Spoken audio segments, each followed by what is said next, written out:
Good morning, Pastor Lillian. It's so nice to be with you today and with all of you who have been joining us through caring conversations these last, goodness, several months, couple of years even now. We are so thankful that you've been joining along with us. But Lillian, this day and this recording of this caring conversation is pretty significant. We've come to a pivotal point, and that's going to be my introduction for you this morning and what you've brought for us. Okay. Well, good to see you and good to hear you, Susan. And thank you, all of you who are listening in with us. The title of the episode today I chose was Blessings and Ending, because today is December 30th. That's 2021. So December 30th, 2021 is the day that we are recording. And it happens to be the last day that I am going to be in this position at church. And so it signifies the ending. And also then the ending in this last episode of Caring Conversations. And then, of course, December 30th is just one day shy of New Year's Eve. And so it's also the end of 2021. And it just made me think about endings. Many of us may be facing different types of endings. If you were with family or friends during the Christmas season, maybe your time together is coming to an end and you're returning home. Or maybe you too are at the point where you are ending a job. Or I don't know, let's think about other endings. Maybe it's the end of a school year for you. Maybe some of you are graduating. Or you're moving. So it's the end of living in your old home. What do you think, Susan? What are other endings that we may be encountering right now? Oh, goodness. Right now, the end of maybe a certain season. That happens for us, ending of seasons. I can't help it. My mind went right to it. Sometimes there are ending of relationships. Sometimes there's ending of something as it once was. There's ending of a great class, ending of we're coming up on, of course, we're turning into a new year, but there are students that are thinking of the ending of their high school. There will be people thinking the ending of their college, which puts, everyone in connection with their life to different endings. But there are many endings. Yeah. Oh, I love all of those examples. And even when you said, as you said, ending, I was thinking, even in terms of health concerns, Yeah. there could be an ending, and an ending could be a good thing. You may be recovering and the ending of your stay at the hospital. So you are able to leave and discharge, and that could be a positive ending. Or it could be the other way around, where your health is declining, and then there is an ending of that season where you were healthy and now you are having to face chronic illness or a chronic condition. So endings can be both positive or difficult and challenging. Right. So I think we just wanted to talk about that. And I have a few questions that could help us consider, once we've named what the ending is, what is ending for your life. Some reflective questions could be something like, what do I need to have closure? Whatever is ending, what do you need to feel closure? Another question could be, what or who do I need to say goodbye to? And sometimes being able to just identify, what do I need to say goodbye to, or who are the people in that stage or phase or that season you need to say goodbye to.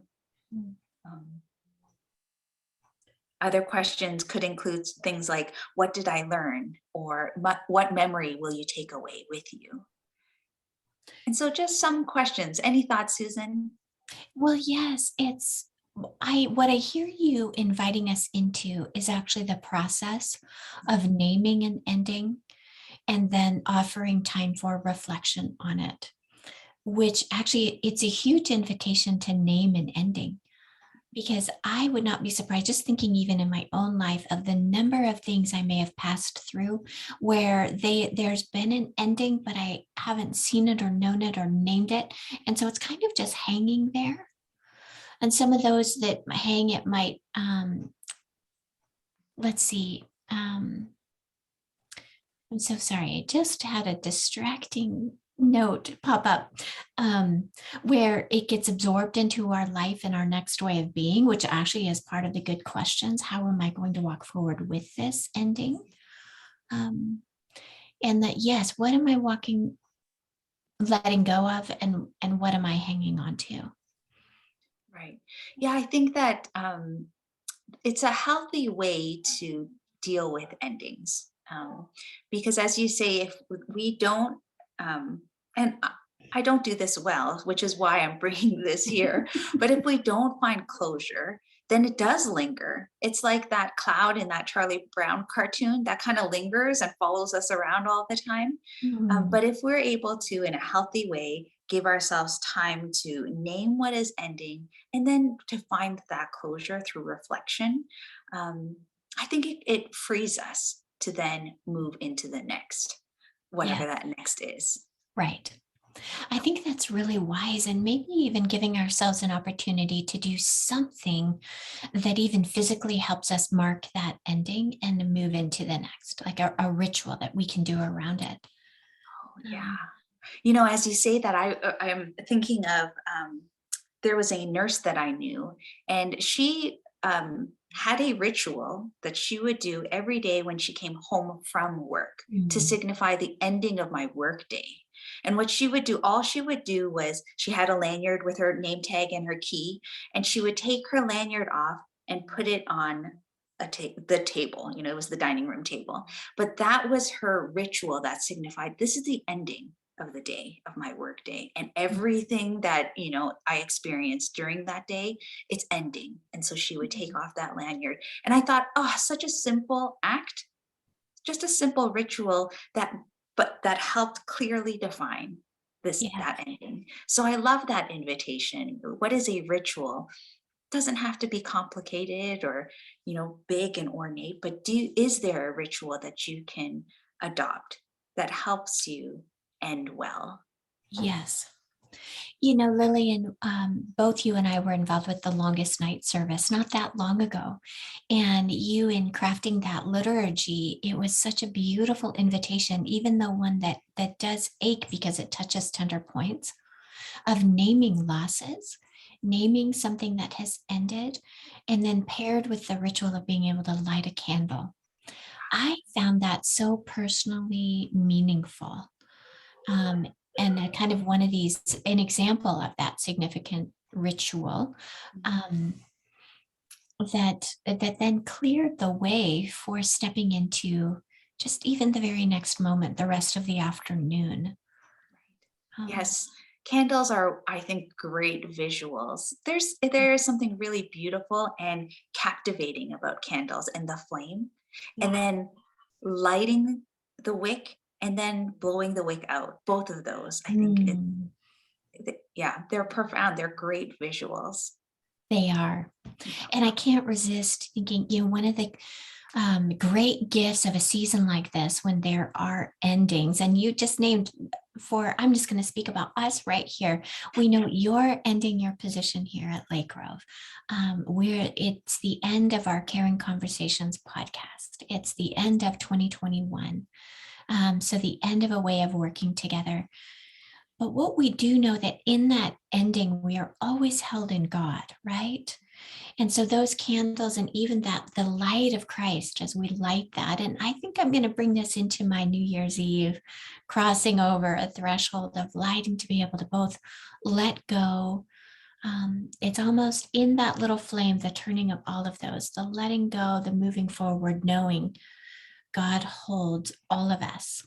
In Colossians, those beautiful verses of God who holds all, Christ who holds all things together, holding you, holding me, holding Lake Grove, holding new life every single year, um, resting in those. Yes. And as Christ as our light, I think about and I'm visualizing a candle in a dark room, and how what you see is just the periphery of Mhm. what is lit. And Yeah. I see that as an image of the way the Lord remains with us and guides us. There's that verse that your word is a lamp unto our feet. It's not, doesn't light the entire world for us, but our feet, so that we can take the next step. Mhm. And that is of great comfort to each of us as we are coming to an ending. Mhm. And so I think I would love to end our podcast with this liturgy. And for those of you who are listening, we've referred to this liturgy, this book, in one of the past episodes, but it's called Every Moment Holy. And we're looking at volume 1. And they have a liturgy for leavings that I thought we could read, kind of it in with a heart of worship, Mm. and Yes. offering our leavings to the Lord. Yes. Um, so join us as Susan and I, we read this liturgy for leavings. Even in our goodbyes, there is a blessing. For the sorrow of parting is a measure of the depth of the bond we have come to share in Christ. Thank you, O God, that we do not walk this road alone. But that this journey toward eternity and toward your heart has been, from the beginning, one that you ordained we should undertake in the glad and good company of our fellow pilgrims.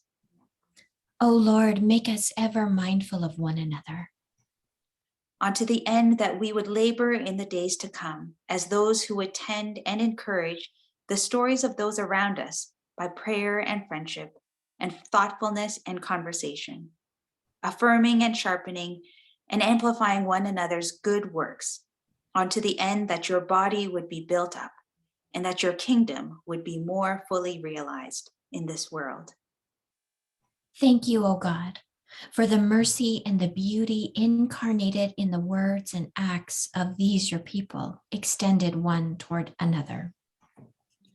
It is no accident that we were born in the same epoch and that our stories have twined in this time and in this place. Let us therefore go forth and steward one another's stories. Let us journey from here together as vessels of that mercy and as stewards of that wild and wondrous beauty that flows from the heart and mind of our Creator. Grant, O Lord, that we might take our leave of one another now, feeling a right joy for the blessings of the hours we have shared, even as we feel a bright and hopeful sorrow at their close. Friends and saints and fellow pilgrims, we part now in the confidence that in our diverging paths we walk the same road, fanning the same flame, and that in time we will meet again in a fellowship forever unbroken. By your Spirit, O Christ, make us faithful in the meanwhile.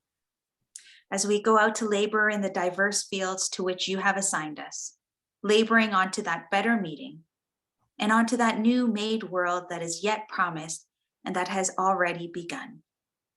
O Spirit of God, be as present in our parting as you were in our gathering. Be present in our journeys. Be present in our days to come. Be present in our works and in our words and in our hearts. Be present in the bonds of our community, Lord Christ. Be ever at work among us and through us. Amen.